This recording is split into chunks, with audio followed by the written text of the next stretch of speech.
Estou contente de estar na Parque Lot de Lagoon, caminho que nós iniciamos com a fase 3 de revitalização da área de Wilhelminastraat.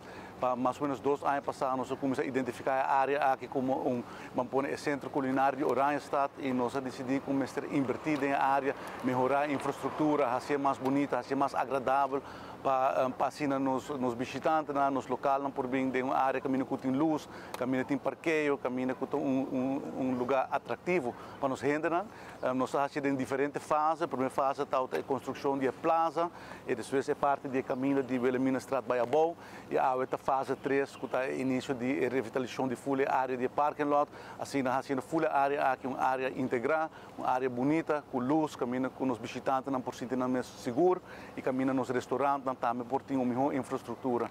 Se você quer um bonito momento, me quero agradecer, naturalmente, no primeiro lugar, DOE, que faz um tremendo trabalho para começar a AWM, a companhia que ganha o destaque, nos expertos que ajudam para desenvolver o projeto aqui, também Elmar, que é um partner estratégico do governo do projeto aqui mirando que vai vir 2 chargers com 4 espaços para charge auto, assim também nos ajuda com a transição de energia, a visão de sustainability para Aruba, fazendo Oranjestad uma cidade muito mais moderna, caminho que não somente está uma área culinária, mas também põe Oranjestad no mapa como uma cidade moderna, caminho que vai charge EVs e assim também traz mais awareness para o que está a transição de energia. Me quero ter um dia muito bonito. Para começar, de parte Elmar, nós queremos felicitar o Ministério da Economia, o Ministro Geoffrey Wever e o inteiro time de DOE para o projeto aqui. O Ministro Geoffrey explica que ele inserirá a instalação de chargers de veículo elétrico, 2 chargers, ambos em 2 charger head, é decir, 4 veículos elétricos low por charge aqui na Ana. Para este que não conhece o projeto, Elmar tem um serviço novo que se chama EV Charge Up.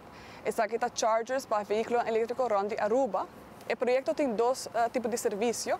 Nós temos public chargers, o qual eu instalar aqui e à vez nós temos fleet management system.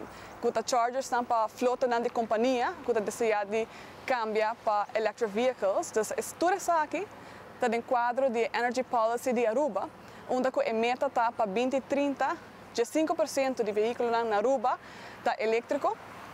E Elmar fará parte dessa aqui para criar a infraestrutura, para assim ter confiança para transferir para o veículo elétrico. Então, não somente para charge para auto na casa, para tudo rond de Aruba.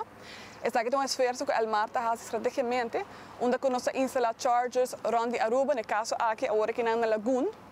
É importante para mencionar que um dos chargers mais populares é Elmar Oranjestad. Então, nós para expandir essa aqui, cerca na Lagoon, está bom, porque tem uma demanda grande para essa aqui na área. Então, nós queremos dar outra hora de felicitar vez mais inteiro time e êxito que o projeto aqui.